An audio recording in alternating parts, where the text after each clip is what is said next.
Chapter 17, The Happy Man. Happiness, as is evident, depends partly upon external circumstances and partly upon oneself. We have been concerned in this volume with the part which depends upon oneself, and we have been led to the view that so far as this part is concerned the recipe for happiness is a very simple one. It is thought by many, among whom I think we must include Mr. Crutch, whom we considered in an earlier chapter, that happiness is impossible without a creed of a more or less religious kind.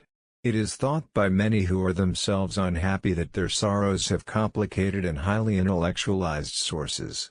I do not believe that such things are genuine causes of either happiness or unhappiness. I think they are only symptoms. The man who is unhappy will, as a rule, adopt an unhappy creed, while the man who is happy will adopt a happy creed. Each may attribute it as happiness or unhappiness to his beliefs, while the real causation is the other way round. Certain things are indispensable to the happiness of most men, but these are simple things: food and shelter, health, love, successful work and the respect of one's own herd. To some people parenthood also is essential. Where these things are lacking, only the exceptional man can achieve happiness, but where they are enjoyed, or can be obtained by well-directed effort, the man who is still unhappy is suffering from some psychological maladjustment which, if it is very grave, may need the services of a psychiatrist, but can in ordinary cases be cured by the patient himself, provided he sets about the matter in the right way. Where outward circumstances are not definitely unfortunate, a man should be able to achieve happiness, provided that his passions and interests are directed outward, not inward.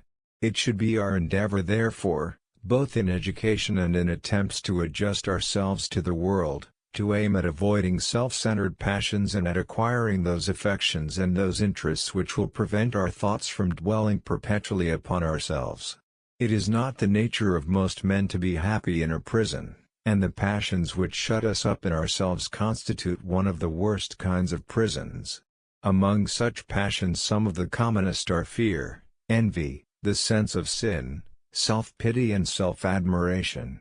In all these our desires are centered upon ourselves. There is no genuine interest in the outer world, but only a concern lest it should in some way injure us or fail to feed our ego.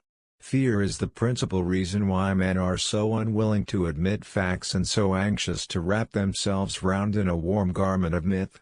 But the thorns tear the warm garment and the cold blasts penetrate through the rents, and the man who has become accustomed to its warmth suffers far more from these blasts than a man who has hardened himself to them from the first.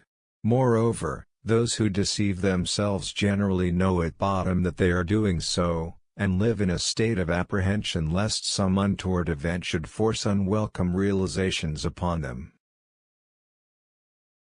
One of the great drawbacks to self-centered passions is that they afford so little variety in life.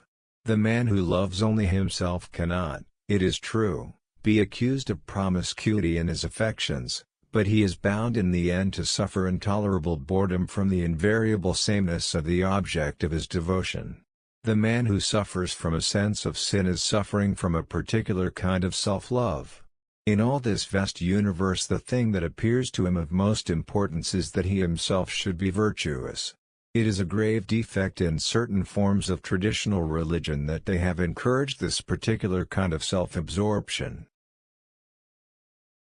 The happy man is the man who lives objectively, who has free affections and wide interests, who secures his happiness through these interests and affections and through the fact that they, in turn, make him an object of interest and affection to many others. To be the recipient of affection is a potent cause of happiness, but the man who demands affection is not the man upon whom it is bestowed. The man who receives affection is, speaking broadly, the man who gives it. But it is useless to attempt to give it as a calculation, in the way in which one might lend money at interest, for a calculated affection is not genuine and is not felt to be so by the recipient. What then can a man do who is unhappy because he is encased in self? So long as he continues to think about the causes of his unhappiness, he continues to be self-centered and therefore does not get outside the vicious circle. If he is to get outside it, it must be by genuine interests, not by simulated interests adopted merely as a medicine. Although this difficulty is real, there is nevertheless much that he can do if he has rightly diagnosed his trouble. If, for example, his trouble is due to a sense of sin, conscious or unconscious, he can first persuade his conscious mind that he has no reason to feel sinful, and then proceed, by the kind of technique that we have considered in earlier chapters, to plant this rational conviction in his unconscious mind, concerning himself meanwhile with some more or less neutral activity. If he succeeds in dispelling the sense of sin, it is probable that genuinely objective interests will arise spontaneously. If his trouble is self-pity, he can deal with it in the same manner after first persuading himself that there is nothing extraordinarily unfortunate in his circumstances. If fear is his trouble, let him practice exercises designed to give courage. Courage in war has been recognized from time immemorial as an important virtue, and a great part of the training of boys and young men has been devoted to producing a type of character capable of fearlessness in battle. But moral courage and intellectual courage have been much less studied. They also, however, have their technique. Admit to yourself every day at least one painful truth. You will find this quite as useful as the Boy Scouts' daily kind action. Teach yourself to feel that life would still be worth living even if you were not, as of course you are, immeasurably superior to all your friends in virtue and intelligence. Exercises of this sort prolonged through several years will at last enable you to admit facts without flinching, and will, in so doing, free you from the empire of fear over a very large field. What the objective interests are to be that will arise in you when you have overcome the disease of self-absorption must be left to the spontaneous workings of your nature and of external circumstances. Do not say to yourself in advance, "I should be happy if I could become absorbed in stamp collecting and thereupon set to work to collect stamps," for it may well happen that you will fail altogether to find stamp collecting interesting. Only what genuinely interests you can be of any use to you, but you may be pretty sure that genuine objective interests will grow up as soon as you have learned not to be immersed in self. The happy life is to an extraordinary extent the same as the good life. Professional moralists have made too much of self-denial, and in so doing have put the emphasis in the wrong place. Conscious self-denial leaves a man self-absorbed and vividly aware of what he has sacrificed. In consequence it fails often of its immediate object and almost always of its ultimate purpose. What is needed is not self-denial, but that kind of direction of interest outward which will lead spontaneously and naturally to the same acts that a person absorbed in the pursuit of his own virtue could only perform by means of conscious self-denial.